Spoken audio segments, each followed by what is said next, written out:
Good morning. Good morning. Welcome to Boston Black News. I'm Ron Bell, your host. It is really exciting to be here on this Friday, April 28th.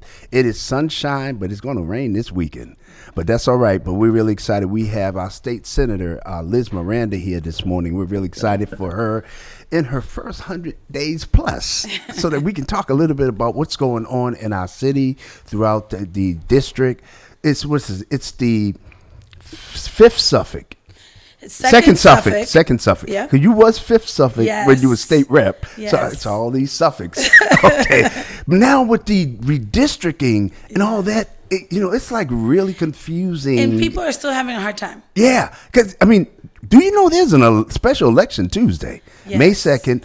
John Santiago, former state representative John Santiago, was just promoted to Veteran Secretary. Secretaries of Veteran Affairs, right? Yeah. Under the Mara Driscoll. The Mara Driscoll administration. And, it's just a lot of different changes going on. I just want to say, welcome to Boston Black News. I'm so glad to see you. No, seriously. No, I'm so glad to be here this morning. I just want to say good morning to all of you, to both of you, and to everyone listening. It's been really intense 4 months. Right. I always say to people, it's been 4 months, 4 weeks, and 4 days. Okay. And I've counted every single one because you feel every single one. Well, we got. It's been very interesting. So we're going to tell you doing it in 4 minutes. Yes. No, we're going to do it. Okay. No. And thank you for the opportunity. Yes. One of the things I was actually talking to yesterday to a group of people is how important radio is to the Black community. Right. And we should be consistently, as elected officials, not only like posting online, sending newsletters, creating forums, but we should actually have television shows and radio shows or go on them. Right. Because our people are listening. And so it's important to come in and say, hey, let me give you a little update of what's happened in the first 100 days. Right. And then share where I'm thinking we're going in the next 100 days. Right. Before the summer. Yeah, I'm glad you mentioned that. Because Pastor Wall, who founded Boston Praise Radio and TV and Boston Black News, has been doing this forever. Like he's a pioneer, right? And one of the reasons I came on board was the fact that I was tired of seeing folks who don't look like us giving news, and because folks trust us to tell them what's going on in our communities is so effective. So I'm glad you mentioned that because it's so important. And I think we need to do more for Black radio. I mean, they low-powered radio stations struggle to get the funds and resources and to move out of regulatory issues so that they can actually do what they want to do.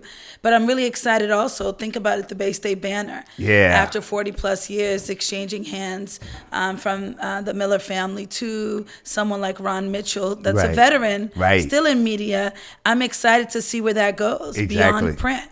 News needs to come more than just on a piece of paper. Right. And so I'm excited to see what he does and his team with our beloved Bay State Banner, just like Praise Radio, making sure that it's great, not just good, but does does Pastor Wall have everything he needs? We're going to make sure we'll talk about that afterwards. But anyway, so let's talk about, our first 100 days. I remember, Dr. Carolyn Crocker was on the broadcast a couple of weeks ago, and she reminded me because I kept wondering, where do I know Liz Maranda from? Because first I thought the Tobin, then I thought Boston Do Something, then I thought My Town. Maybe Dunk the Vote. And Dunk the Vote. And I was like, I know her. Cause I remember when you were younger. Yeah. And I was like, wait a second. And she reminded me you was giving the tours. Yes. And I had just left the Mission Hill Community Centers, and I became the director of Boston Do Something, which was, a lot of my friends were part of Boston Do Something. The board. Shauna. Yeah. And Hearn. See, y'all are dating me now. Okay. But so let's talk about it. Yeah. So one, I think I'd be remiss if I don't talk about, the loss of Melvin H. King, right? Yes.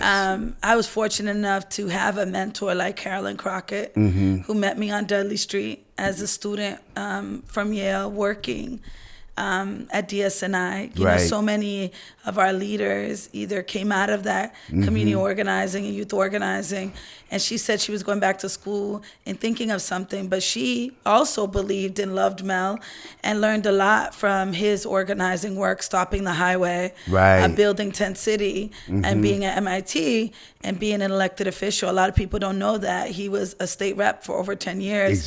In the same district that had Byron Russian, Dr. Santiago, and now we'll have John Moran because there isn't competition. And I got to meet him and know him and love him, and I just think it's been a profound loss. And I hope that we as leaders, not just political leaders, but leaders in every sector, learn about his unifying message, focus on the people, and hopefully work together across sectors to solve the most pertinent problems we have.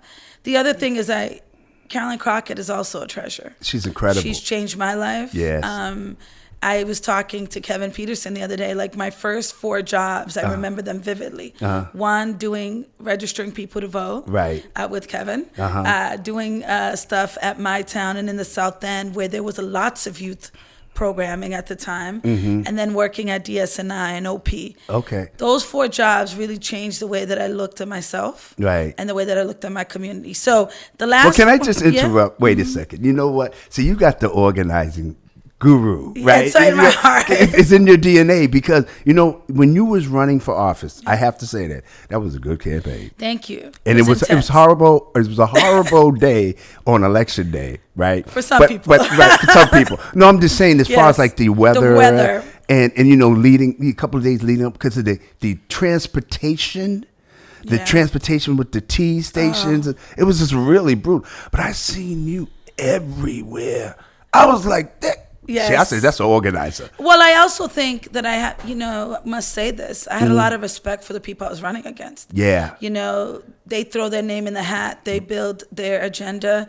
And people, you know, loved all of us, but loved us all differently. And so for me, I stayed ready and prepared because I knew that they were going to bring their A game. So I had to bring my A+ game. You had to put your A+. And in the rain, you know, and it was like crisscrossing the district. A lot of people don't know the 2nd Suffolk includes now parts of Hyde Park all the way to the South End. It's much less JP than it was in the past, and it's much less South End than it was in the past. But we now have the Blue Halav corridor all together, which is super important because it's had 2 senators and multiple reps for way too long. And this is one of my pet peeves, is that Blue Halav, to me, if it gets the investment and the attention it needs, I think all of us in the 2nd Suffolk would do better. So let me give you a couple of highlights. Good. But I had to do that because none of us get to where we're going alone. And I want to share that again. And we want to talk about the intergenerational disconnect that we can connect so that we can be better for all folks. We need to do that. We need to handle it soon. So I got inaugurated in January. I had a big community inaugural celebration. That same month, we file our bills. So I filed 75 bills, and I'm co-leading on 20 more. The bills are in every part of society, but I think the top 4, health equity, economic opportunity and mobility, education, and then the criminal legal system. And we'll talk a little bit later why I've decided to focus on these 4 areas, but there's bills on everything from housing to transportation and beyond.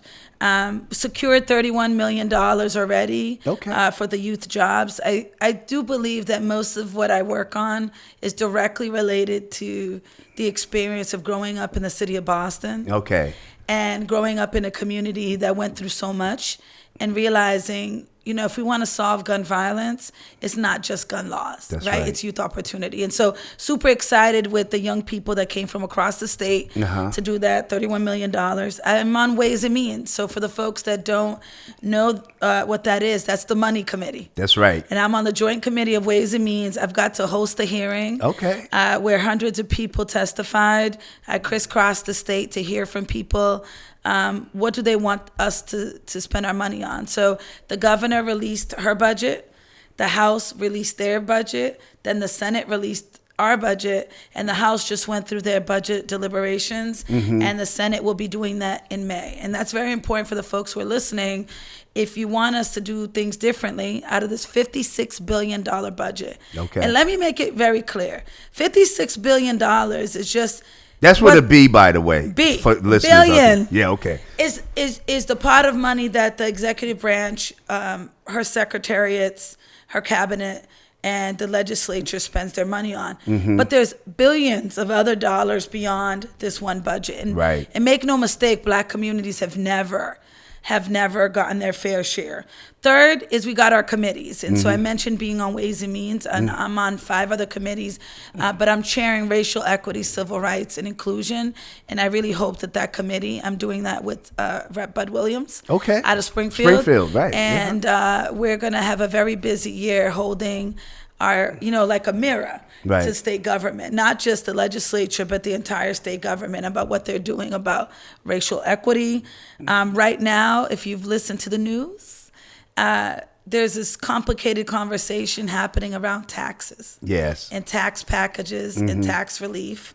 And we will be doing that in June. The House also did that. Right. But the whole point is that we, in my belief, can't keep giving tax breaks to the wealthy. Right. There's overconcentration of wealth in white communities and white families. And we want to make sure that we are giving tax breaks to families. Right. And to elders and to communities that really need it. And one of the taxes that I'm really supporting is the brownfields tax. Okay. And so people say, well, what the hell is brownfields tax? And why do you care so much about the environment? And I tell people all the time, because it's making us sick and we're dying. Right. Right. When you think about our communities, they were done by design, redlining. Right. Talk about brownfields is because most of our land is polluted. Yeah. When you think about Blue Hill Ave, the reason why there's so many vacant lots is because actually there's lead in the soil. Some people burned homes. Some people took their companies and put all the stuff underground. Right. The greatest correlation to toxicity is race. So Blacker communities have poorer health outcomes. And the last 2 things that I think are really important to know about the first 100 days, I hosted the president of Cape Verde. Okay. And, I'm Cape Verdean and really proud of that. But more importantly, he was the first visitor to the Healy Driscoll administration, and he's African. Right. The Black community in Boston is not a monolith. Come on now.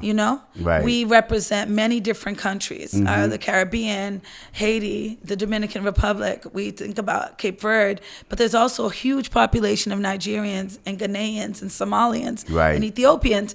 And so what's important for me is that I lead from a place of love and lead from a place that says everyone belongs. Right. Everyone belongs. And so that visit was very important. Yeah. Cape Verdeans have been connected to the Commonwealth of Massachusetts for well over 200 years. And Black people, I just want to tell you, we've been here since 1637. I like the way you say Black. That's right. That's right. Come on I think now. Because sometimes people want to debate whether I'm Black or not, and it just needs to stop. Stop it. I've been Black my whole life. The idea that, I'm not because I'm fair-skinned or because I represent a different ethnicity is not true. Right. You don't say Mel King's not Black because he's Guyanese and Bayesian. You don't say someone's not Black because their ethnicity comes from a different place. Right. When communities get here, whether it's through the historical slave trade that many of our families came up from South Carolina, Alabama, or whether they came from the coast of Africa, which had the slave trade since the 1400s. Right. When we get here, our destinies are tied. That's right. Our destinies are tied, and it's super important that I share that because, yes, I am proud. We're going to go back to that. Yeah, because that's a big thing. That's a big thing. It's a big thing in our communities, and that's how it's how we're divided. That's how we're divided. I can tell you from Boston, right? Because you know the story, right? Yeah. And it's so important that we talk about the story because so often what you just said is not said out loud. It's said in silos, and what happens is that folks get into their little corners, and then it is used against us, and that's why we're in the position we're in. For someone who was born in Boston, grew up in Boston, and I see the changes that are going on, it is very disappointing. But there is opportunity. So when I'm listening to you, it's refreshing for me because the next generation is going to carry that torch along with the elder generation. It is. Because it's not just, our future leaders. These are future. No. Let's not disrespect or disregard what has been done. Yeah, because we, like I said, we don't get anywhere alone. Right. But the other thing is for someone like me, right. I'm not a baby. I'm 42 years old, so I'm a whole adult, right? And I think sometimes folks also make it seem like I'm 25. Right. But the idea is that we stand on shoulders of people who've paved the way. Right. Like there would be no Liz Maranda without a Senator Wilkerson. Right. There would be no Liz Maranda without a Representative Marie St. Fleur right. or Charlotte Golorici. And we have to make sure that we're remembering. There you go. And building at the same time. Right. Yesterday I was somewhere, and I just want to share a quote, and it's really deep.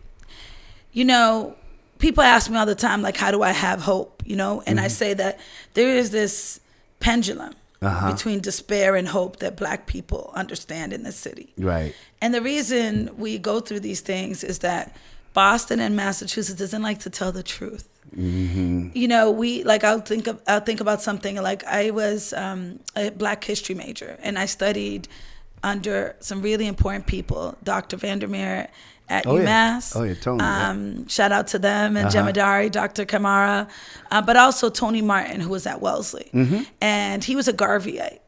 And he did a lot to teach us as Black women from all different corners of the world, different economic statuses, that the true power in our educational achievement will be understanding of self right. and understanding of community. Mm-hmm. And in that, I learned that, you know, we've gone through a whole lot right. in this country. We've gone a whole lot when they stole us and brought us to this country. But there's this notion of Black people who've been fighting over time who still had hope. Mm-hmm. They saw that the work they were doing was not for their generation or even the next generation, but generations 3, 4, 5 generations ahead. And I'll give an example. I'm a Delta. Mm-hmm. Very proud to be a member of Delta Sigma Theta Sorority Incorporated. Well, I went to. I played Troop Side 5. Okay. Me 5 me.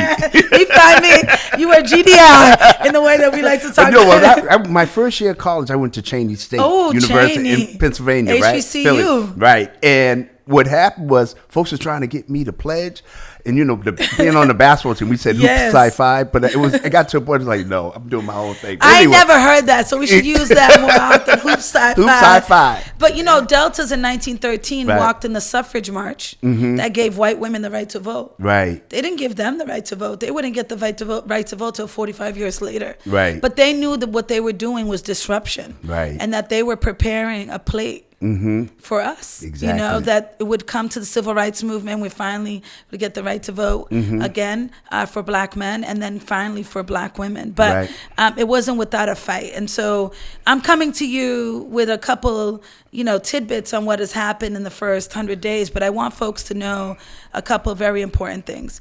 One, I want to shout out my staff. Okay. I have been only working with 3 people, and in the Senate you get 5 or 6.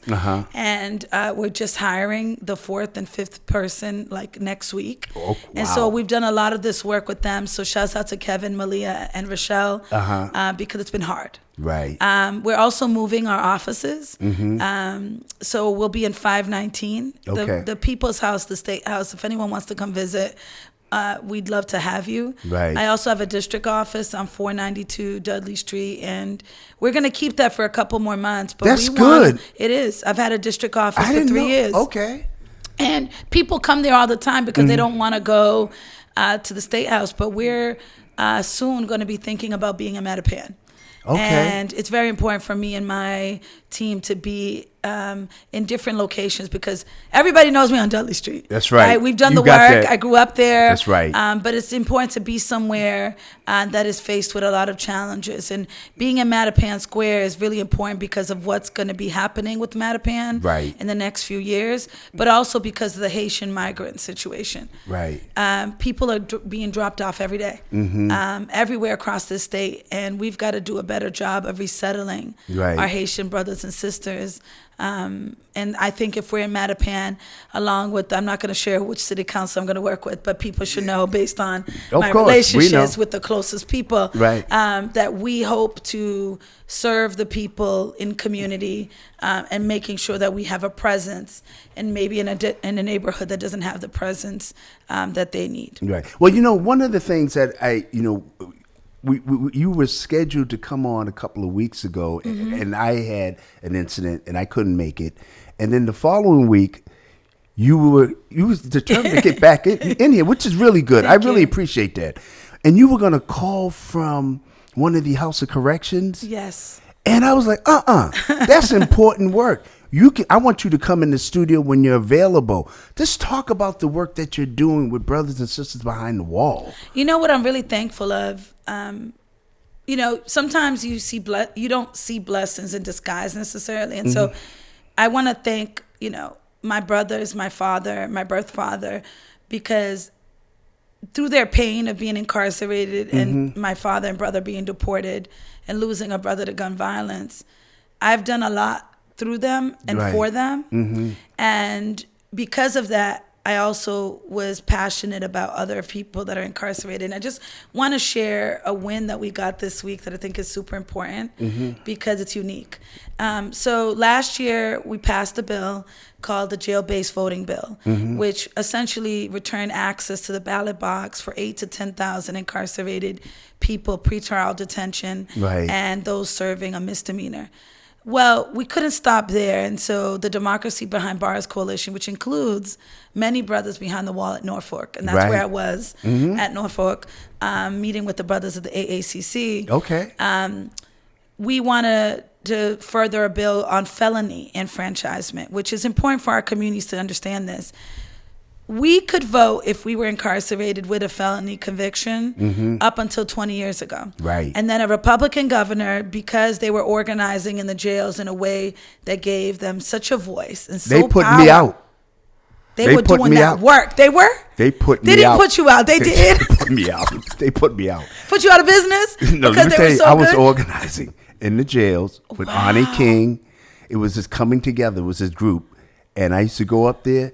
And it was not a good experience for me. They said, when I used to walk through the yard, and then one day they said to me, you are no longer allowed up here. Because what I was doing was not only organizing the brothers, but organizing people that they were related to outside of the wall. And it's important. I want to let people know the people behind the wall are not throwaway people. Right. They actually are brilliant, and they're organizing. And so we just passed out of committee a constitutional amendment to amend the Constitution of Massachusetts to return the right to vote for 5,000 folks serving time. And for folks that are listening, they're like, why should we care?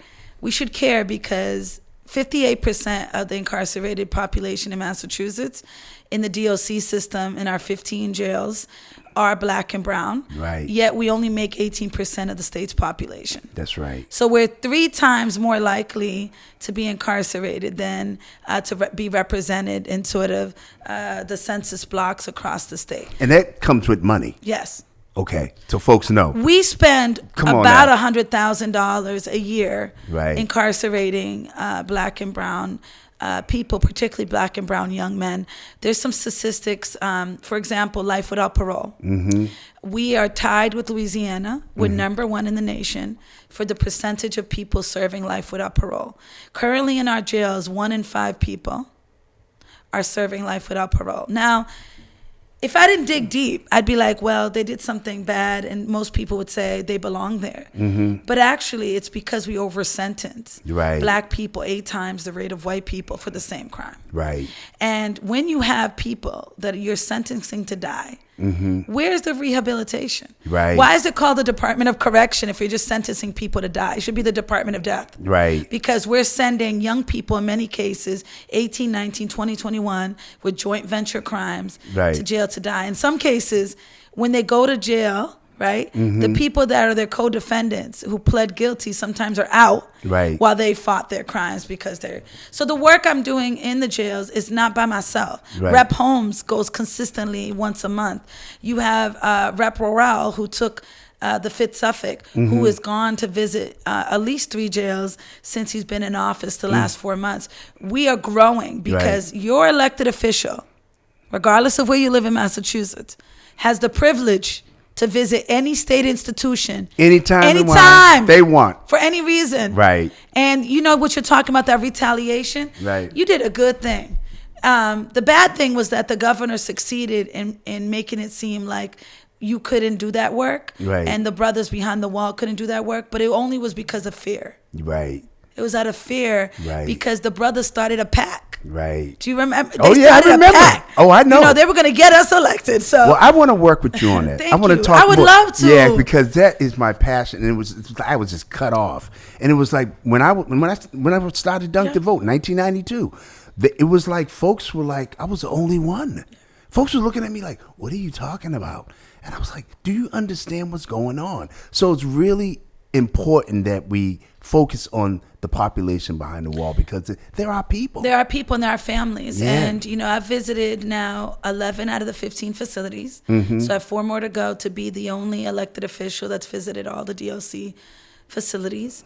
I've met with 350 people. But you want to know what the beautiful thing is? Mm-hmm. Out of those 350 people, like half a dozen to a dozen have been released, either through the work around wrongful convictions, right? Whether it was the Criminal Justice Reform Act that downgraded juvenile litigants so that they would not be charged with adult crimes, and so many of them have served their sentence and are out now after 20 years. Right. And so the beautiful thing, and they helped me. Right. You know, the other shout I want to give is to Rep. Nika Lugardo, because both her and me, we did things differently, but we still engaged with a lot of incarcerated people. Right. And they helped us in our races. Right. They were calling their families. Some of them, you talk about being in the rain, shout out to David. Yeah. David served 20 years. Yep. In Concord, and he was like one of my best door knockers. He was outside they did work, trying to man. do their work. And so I'll come back and talk about that because I think our communities, I know our communities need to really work on celebrating those brothers and sisters, but also helping them. Right. Because if we on the outside are more vocal, their experiences on the inside will be better. Right. I want to circle back on what you had mentioned as far as the first 100 days, ways and means. And one of the things we're doing here at Boston Black News is to really educate our people. What is ways and means? What is a line item? What is, the secretaries? Because folks don't know. Yeah. I remember when I worked for Governor Patrick, folks would ask me how much it costs to come in the State House.